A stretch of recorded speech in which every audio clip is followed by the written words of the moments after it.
கர்த்தருடைய பரிசுத்த நாமத்திற்கு மகிமை உண்டாவதாக. கர்த்தர் தாமே உங்களை ஆசீர்வதிப்பாராக. இந்த வழியில் ஆண்டவராக இயேசு கிறிஸ்து இந்த உலகத்தில் வாழும்போது ஒரு கதையை ஒன்று சொன்னார். கர்த்தருக்கு ஸ்தோத்திரம்.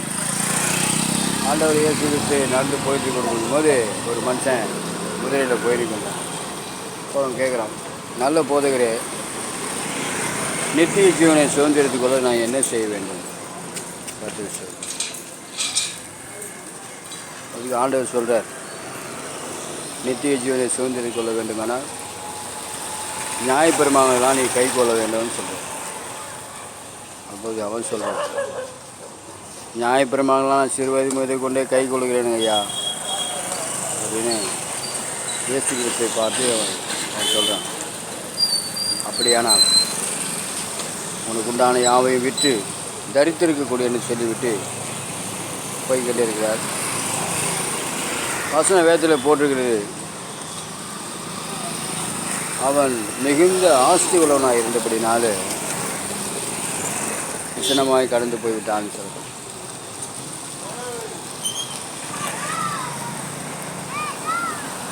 ஆகவே ஐஸ்வர்யவான்கள் பரலோகத்தில் பிரவேசிக்க முடியாது என்று சொல்லி ஆண்டவரை இயேசு கிறிஸ்து உலகத்தில் வந்து நிறைய காரியங்கள் சொல்லியிருக்காரு.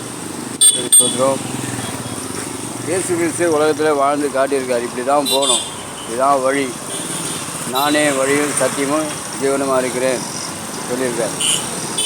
யோவான் 14ஆம் அதிகாரத்தில் இந்த வசனம்லாம் வருது. கர்த்தருக்கு ஸ்தோத்திரம்.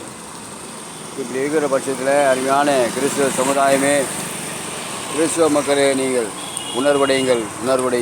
கர்த்தருக்கு ஸ்தோத்திரம். நீங்கள் ஊழியங்கள் அநேக ஆத்துமாக்கள் அழிந்து போய்கொண்டே இருக்கார்கள். அநேக ஜனங்கள் நரகாக்கணிக்கு போய்கொண்டே இருக்கார்கள். அவர்களெல்லாம் தடுத்து நிறுத்தும்படியாய் கர்த்தருடைய சுவிசேஷ ஊழியத்துக்கென்று நீங்கள் ஊழியத்துக்கென்று உதவி செய்யுங்க. ஊழியத்தை செய்யுங்க. ஒன்று நீங்கள் ஊழியத்தை செய்யுங்க. பணக்காரர்கள், வசதி படைத்தவர்கள், இருக்கப்பட்டவர்கள் ஊழியத்தை செய்யும். கர்த்தருக்கு ஸ்தோத்திரம். ஊழியக்காரர்கள்லாம்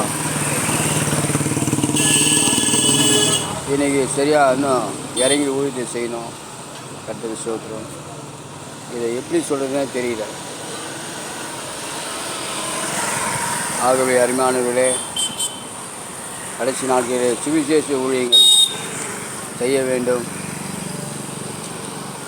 பரமண்டங்களுக்கு பிதாவே உம்முடைய நாமம் பரிசுத்தப்படுவதாக, இப்படி சித்தம் பரமடை செய்யப்படுவதை பூமியில் செய்யப்படுவதாக சொன்ன வார்த்தை வசனம் பிரகாரம் பூலோகத்தில் அவருடைய சித்தம் நடக்கும்படியாய் சுவிசேஷ ஊழியத்துக்கு என்று நீங்கள் தாராளமாய் சுவிசேஷம் ஊழியம் செய்கிறவர்களுக்கு நீங்கள் உதவி செய்து சத்தியத்தை கொண்டு போய் அந்த ஆண்டு அறியாத மக்களுக்கு சத்தியத்தை சுவிசேஷம் சொல்லும்படியாய் அதுக்கு இன்னும் பத்தாது, இன்னும் பிரயாசப்பட வேண்டும்.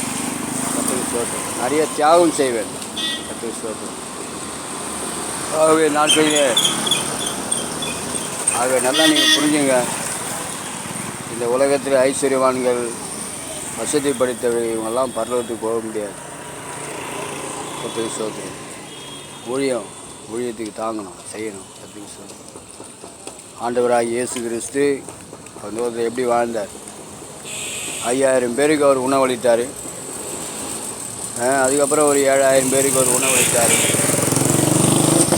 இப்படியெல்லாம் செய்த ஆண்டவர் அவருக்குன்னு ஒரு ராஜ்யத்தையோ, அவருக்குன்னு ஒரு காரியத்தையோ, ஒரு வாகனத்தையோ நடந்து சுற்றி திரிந்தார்னு போட்டு. இன்றைக்கி நம்ம விசுவாசிகளை ஊழியக்காரங்களும் எப்படி இருக்காங்க?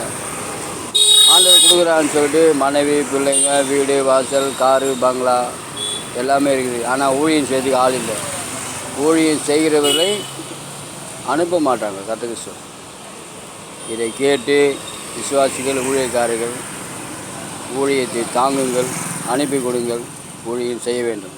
கர்த்தருக்கு ஸ்தோத்திரம். தேவன் தாமே உங்களை ஆசீர்வதிப்பாராக. நன்றி.